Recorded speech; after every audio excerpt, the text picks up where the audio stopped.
Instance widgets allow you to use the features that you need during your activity. This video will show you how to customize the controls menu. Hold menu button. Enter settings. Select controls. Select the function you want to change. Enter the function to reorder or remove.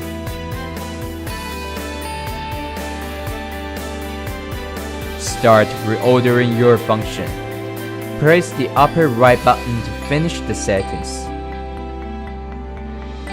Or select Add New to add the new functions on your menu.